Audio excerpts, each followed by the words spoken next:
Hi, everyone. Good morning, good evening, wherever you are. I'm Mary Prenon, the author of I'm Lazy and I Love to Eat, and welcome to another edition of Phat Chat, the show all about wellness and healthy lifestyles. I have a really great guest today, something that I know you're all going to love, and that's a little unusual, but it sounds like a lot of fun.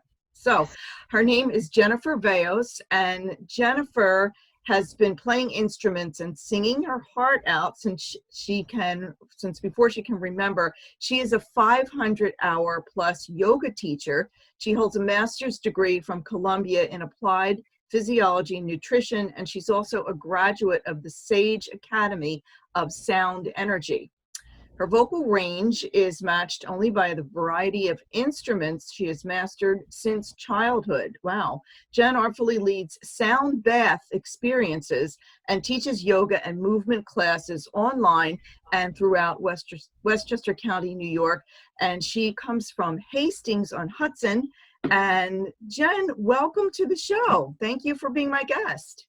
Thank you so much, Mary. Thanks for inviting me. So everybody's heard about yoga, everybody knows about yoga, but what is a sound bath, and do you get wet? I know. I feel like I have to tell people the answer to that question immediately. Do you get wet? I've actually made some funny jokes and dressed up like I'm about to take a bath in promotion of sound baths. And here's the brief explanation of what a sound bath is. It has nothing to do with water, but it has everything to do with your mental, physical, emotional, spiritual well-being. And so most people, when they come to sound baths, they don't know what to expect. So what I tell them is, don't expect anything. Don't come in with the mindset of expecting something to happen.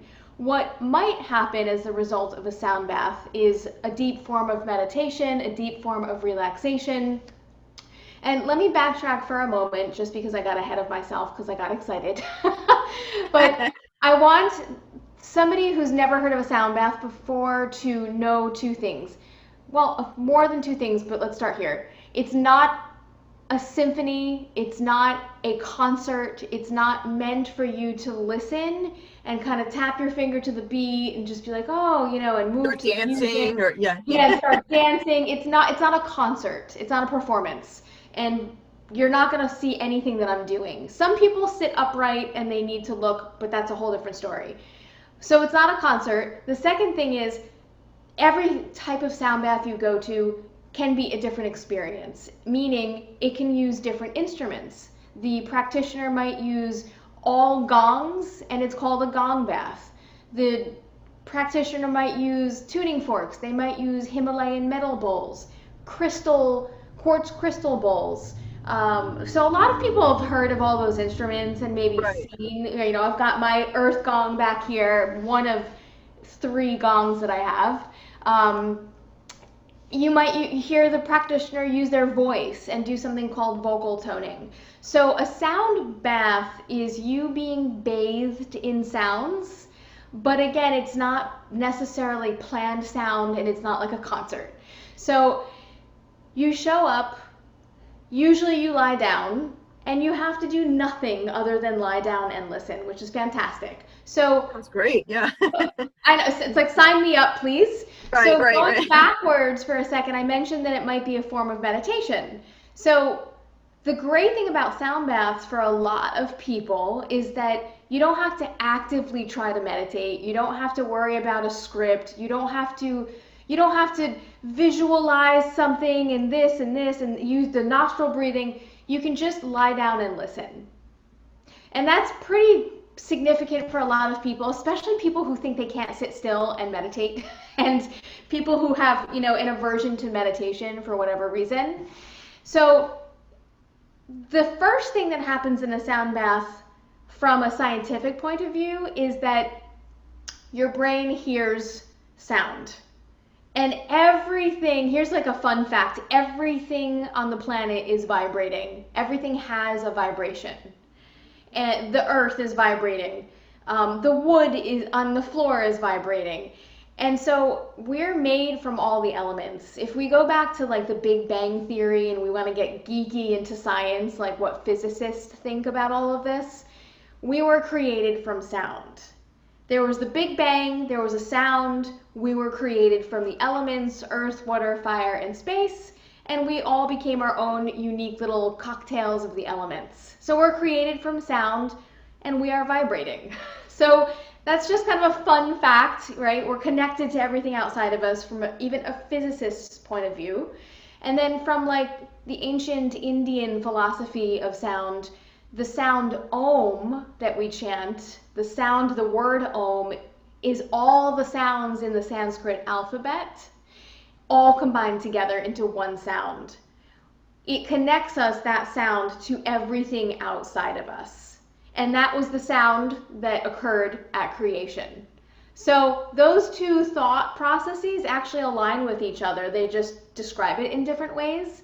So I mean, think about it. You're driving or walking down the street, you hear somebody blasting their music, it's pumping out of their car, and it's like, and you start moving, you're like, that music makes you want to move and dance, right? That's wildly different than if you heard like a concert cellist, if you heard a violin, if you heard a flute, or soothing music. Think of the complete opposite of that, right? So obviously sound impacts us. I mean, there's no arguing that. I was just going to say music affects your moods because it all depends, sometimes if you're in a mellow mood, you might listen to jazz or something. And then sometimes if you're, feeling down, you want to put on something like a dance music or favorite rock tune to kind of get you motivated. Yeah, you want to change your mood, your emotional state. And so we just kind of intuitively know, because I grew up around music. My dad was in a band.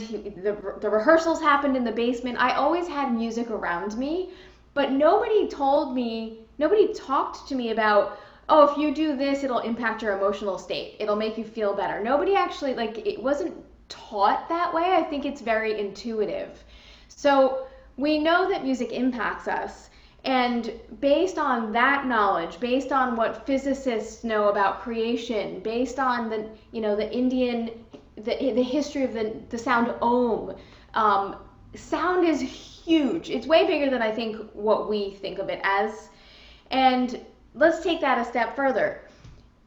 We are made of water, a large percentage of water, 70% water. The earth has water, right? Our cells are in water. It's water, that medium of water.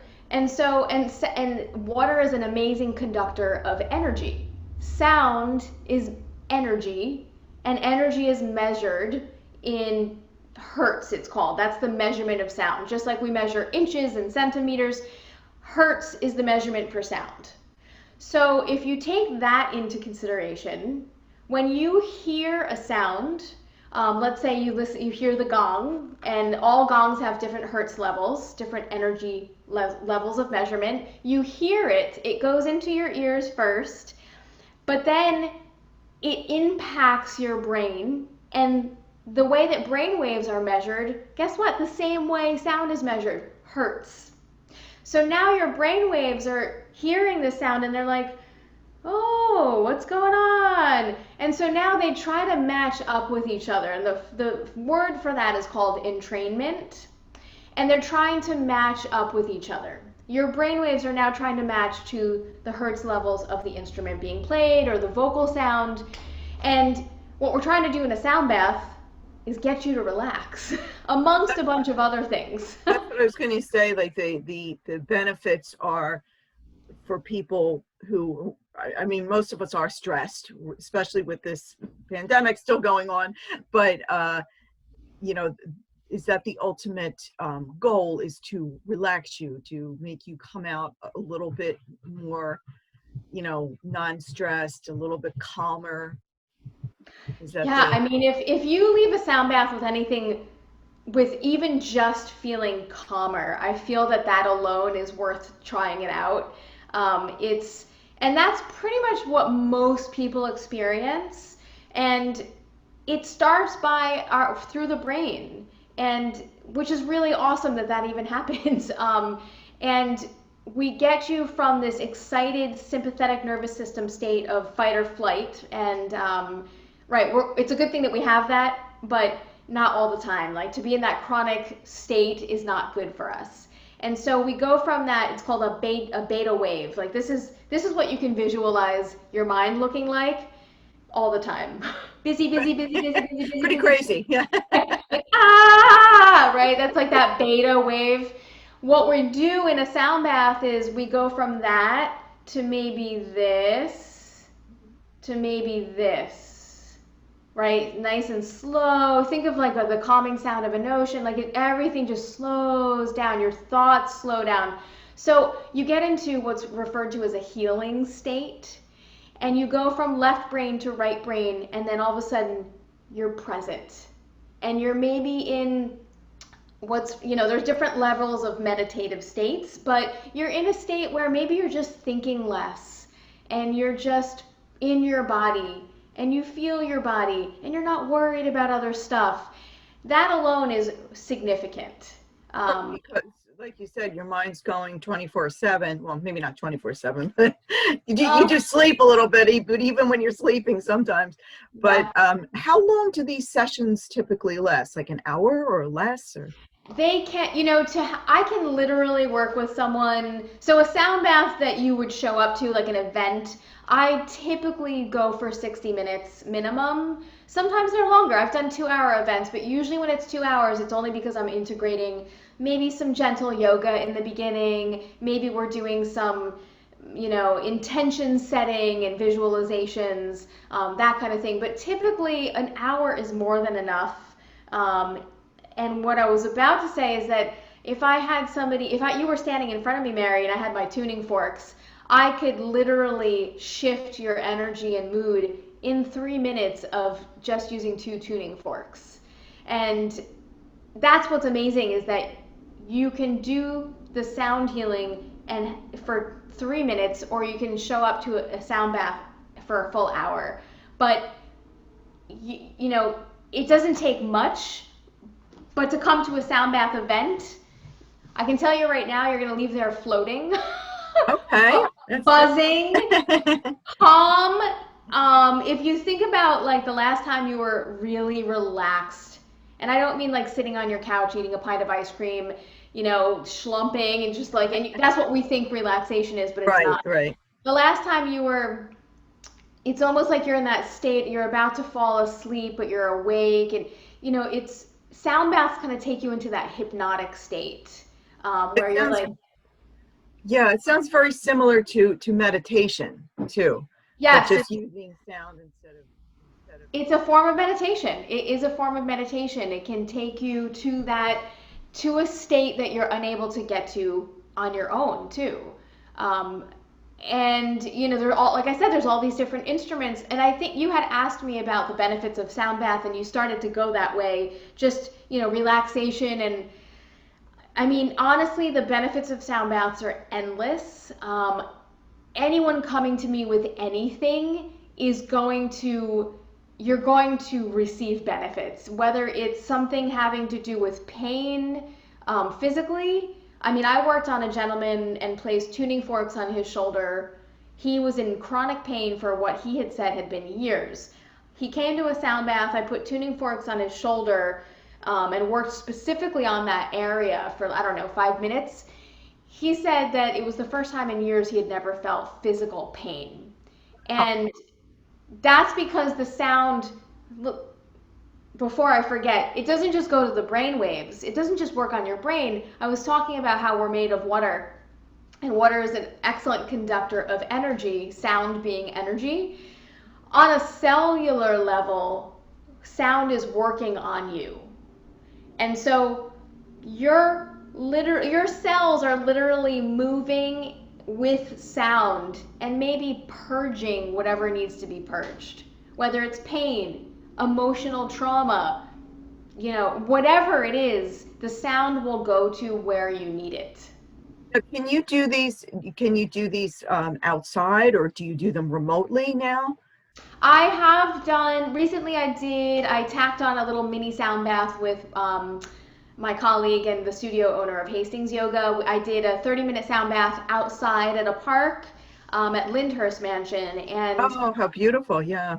really beautiful because you're outside. The weather is beautiful, and I did a crystal sound bath. I used my quartz crystal bowls, and the difference between outside and inside is that sound travels. Right. So Right. it's not as, I want to say it's not as intense as if you were in an enclosed environment. But with that said, I can't really say it's not as intense because people there, I could tell they were like, like drooling and just relaxed. And so I think it depended on how close you were to me. But I'm considering doing another outdoor one, but using microphones and amps. Okay. We'll Yeah. I see. mean, it sounds like, this has, I've heard a little bit about it before we spoke, but it sounds like it's an ancient art, Yeah. but it's suddenly making a resurgence now, maybe because people are so stressed now, and they're looking for ways to decompress and relax.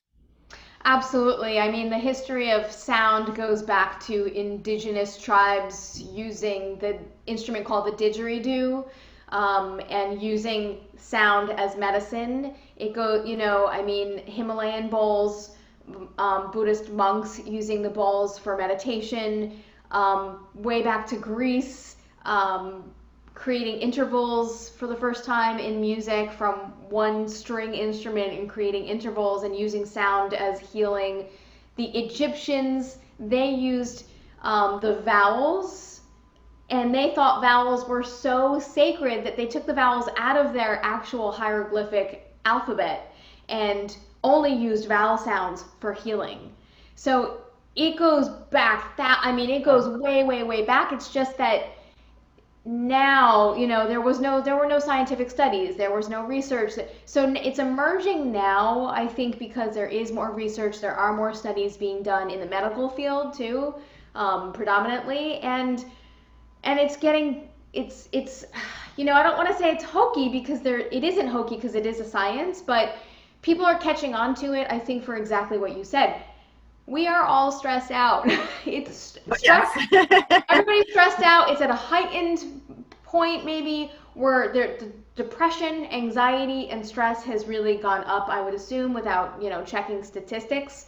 And we want relief from that. We need to exist and live and go about our life. And you can't, it's hard when you feel stuck, on all different levels, physically and emotionally and spiritually. Now, we do have a few minutes left, so I wanted to just mention the fact that you're a yoga teacher and you're also a singer. Do you perform throughout the area? I don't perform from a professional standpoint musically. I used to be a wedding singer at one point, and Oh, that's nice. Oh, sung with some bands and done some stuff. But currently, I'm not doing any performances. I do sing mantra music, which is very specific to the yoga world, and kirtan. Hopefully, in the next year or two, I will have my own recordings. I don't want to put too much information out there, but okay. that is in the works of being produced, etc. The yoga classes right now, I'm only teaching online through Hastings Yoga. So everything I'm doing right now is online, really, because the gatherings just they're not there yet. Right, right. And we'll put up your website at the end of the show so people can get in touch. But if people want to find out more information about the sound healing or the yoga, do you have a site that you could direct people to? I would say definitely follow me on Instagram. I'm pretty active there at Jennifer Vagios. And then my website, jennifervagios.com, and you'll find my music website through that website if you want to go specifically to that. I'm easy to find. Take it that way. I'm all over the internet. Great. Well, you know what? Before we go, could we? I don't want to. I know you don't want to disturb like your neighbors and all, but could we hear a little bit of the gong? Yeah, sure. Okay. Luckily, it's quiet right I've just now. been looking at it the whole time and saying, I wonder what that sounds like. Oh yeah, yeah. Let me pull it up. Luckily, it's on wheels. That is a big gong. Wow. Yeah, you can see that. Like I said before, I was showing you before how big it is compared to me, right? Yeah. But yeah.